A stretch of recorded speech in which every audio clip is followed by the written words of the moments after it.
Hey guys, this is the second lesson. This is what we would have gone over if I were in class on Friday, September 25th. What we're going to talk about today is nuclear fission. Now, in order to understand nuclear fission, what you need to always understand is that when we discuss nuclear radiation and nuclear decay and fallout and all that stuff, the larger a nucleus is, the more unstable it becomes. Okay?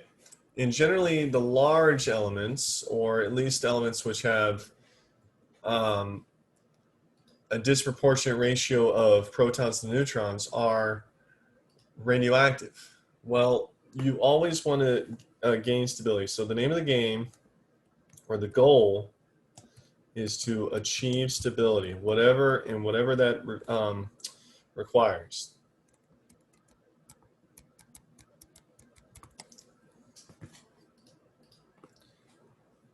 So when it comes to nuclear fission, some nuclei are just so big that they have to break apart. They have to break up.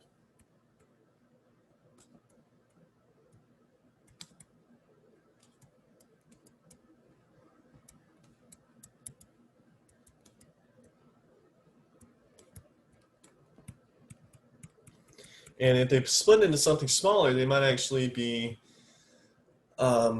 stable.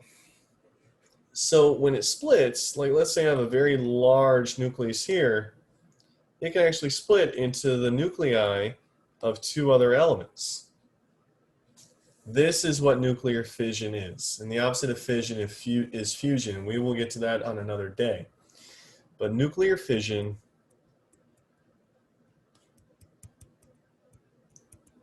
is simply the splitting of a nucleus into smaller fragments or smaller nuclei.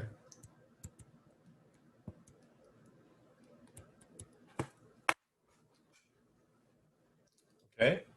Now, without getting too ahead of myself, humans, and through human technology, we have learned how to harness this nuclear fission to actually create power, generally electricity. And I will get more into that on Monday, September 28th, so I don't want to get too ahead of myself. But one of the most common fissible elements that we use is uranium-235. And you guys can also write it like this if you like. Both are acceptable. So uranium-235 is highly unstable. The ratio of protons to neutrons is not great when you're trying to realize stability. And if you were to go out on Bayshore Boulevard and you look over the bay and you see that power plant on the other side of the bay in Riverview, that is the TECO power plant, or the Big Bend power plant on Big Bend Road. It is a coal burning plant, which means it burns coal to generate electricity. You're burning it. You're spinning a turbine to generate electricity, and that is what keeps the lights on in this house. That's what's keeping my computer on right now to be able to talk to you guys via a Zoom recording, because we all do TECO power. Well, if you were to go about 72 miles up the coast, you would go to the Crystal River Nuclear Power Plant. And a nuclear power plant is different than a coal burning power plant because they use nuclear power. And again, I don't want to get too ahead of myself when I'm talking about nuclear power, because we will talk about nuclear core reactors and nuclear weapons. But basically, when it was discovered that uranium-235 is a great element to use for energy, you basically have this huge nucleus of uranium-235. And what you do is you shoot a neutron at it. When that splits, it basically is going to release 5 particles. It generally releases a krypton 92 nucleus, a barium 141 nucleus, and it is going to release 1, 2, 3 neutrons at nearly the speed of light. These neutrons will then hit other uranium-235 nuclei and continue the same thing. This is called a chain reaction. In one fission reaction, you produce 2 nuclei of 2 separate elements, in this case krypton 92, barium 141, and you form 3 neutrons. These neutrons are going to fire off, and they're going to hit other uranium-235 nuclei, and they're going to split into krypton and barium, and it just keeps going and going and going and going and going and going. That is why it's called a chain reaction. So this releases a tremendous amount of energy. I mean, it's just crazy how much energy this can actually release. So fission is a great source of power. And this is going to be a lesson that's going to be to be continued.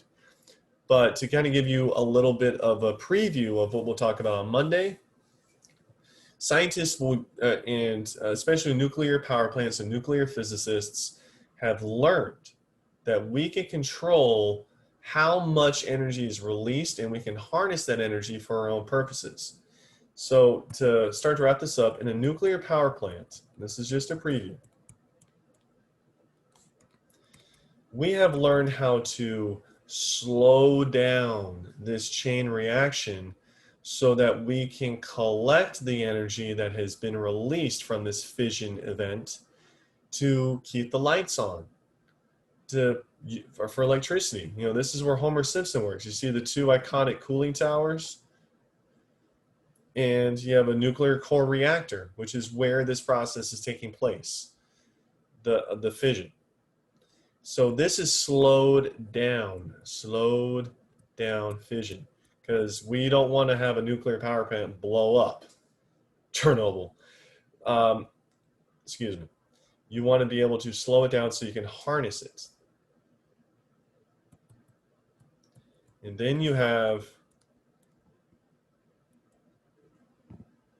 a nuclear weapon. There's only been 2 times in history that a nuclear weapon has been used in combat.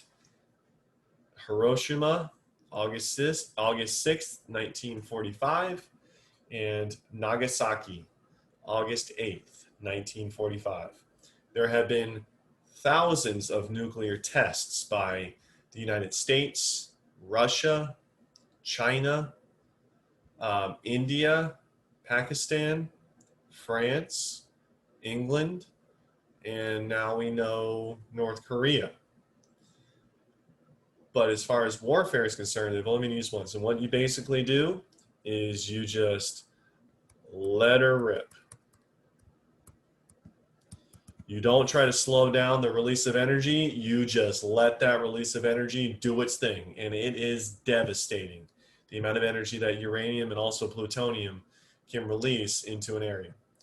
But all that I want to make sure I cover with this lesson here is that fission is the splitting of a very large radioactive nucleus, oftentimes uranium, into smaller, more stable nuclei like krypton and barium.